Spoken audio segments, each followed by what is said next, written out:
And we can go now live to Labour's Deputy Leader Tom Watson, who, as you see, is making a speech against the backdrop, proudly British, proudly European. He wants a shift in Labour's policy on Brexit. On the remarkable success of interfaith dialogue in this country. Because something he said to me resonated very, very deeply. He told me that our politicians need to learn to disagree well. And I think we all instinctively know what he means by that. The tone of our politics has become shrill, negative, and very, very personal in recent years. I think we've lost the knack of debating arguments rather than denigrating opponents. And I want that to stop. So I wanted to play my part in making things better by fostering a more deliberative democracy that draws in many more citizens than politicians. And it strikes me that citizens' assemblies could play a much greater role in addressing difficult, almost insoluble national problems. So this speech this morning will not attack the motives of my opponents, but I do want to give a good account of my deeply held thoughts. So I will make the positive case for what I genuinely believe in the hope that it's a case that's strong enough on its own merits.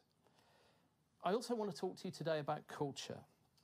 As Labour's Shadow Culture Secretary, I get to spend a lot of time with very inspiring young creative people. From TV and radio, I meet artists and musicians. And what unites them is that they don't see British culture in isolation from European culture. And they're fearful that this country is about to jettison a deep creative partnership that have been so productive for so many years. For decades, the European Union has been defined by the right. They define it as anti-democratic, bureaucratic, and anti-British. None of these things are true. Yet the British left has not countered this narrative. Our belief in the EU has been whispered, not shouted. It's been taken as read by generations of Labour politicians that the European Union is at best a necessary evil, that it's a major trading bloc we can't afford to be outside in the globalised world, that the economic benefits make it worth putting up with the parts we don't like. Labour is still doing that now.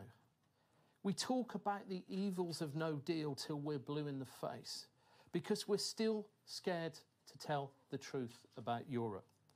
We're more comfortable warning of an ineffable catastrophe because we're hardwired to be unable to say the words that I've come here to say this morning. The European Union is not something to apologise for. It's a good thing.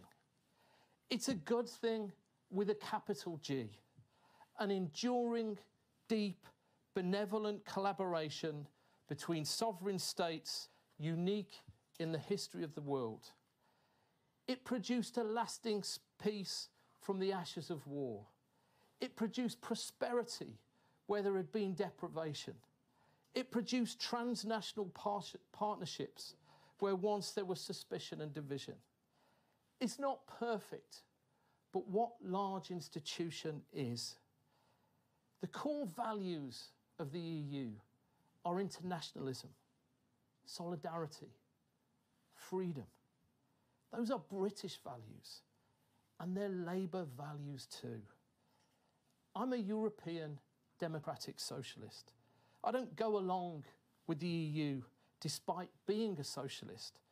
I embrace the EU because I am a socialist. Democratic socialism is achieving common causes by the strength of collective endeavour. That's what Europe is.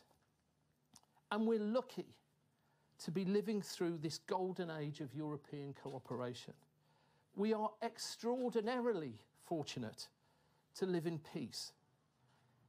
I'm a democratic socialist, a British patriot, and a proud European. These are not identities that rub awkwardly up against one another. They're mutually reinforcing. Europe is who we are and have been for centuries.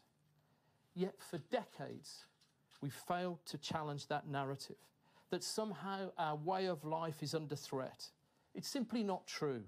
It's not true at all. And yet we've heard it so often that it comes to seem real.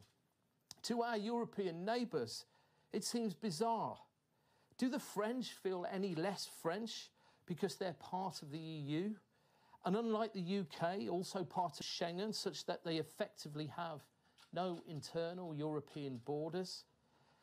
Has that undermined their sense of identity or their way of life? Have you been to France lately? Because I can tell you that it hasn't. The French are as French as they always have been and always will be.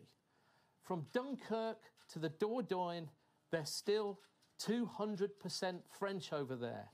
Believe me. Nor have the Germans come to seem just like the Irish, or the Italians become indistinguishable from the Danes.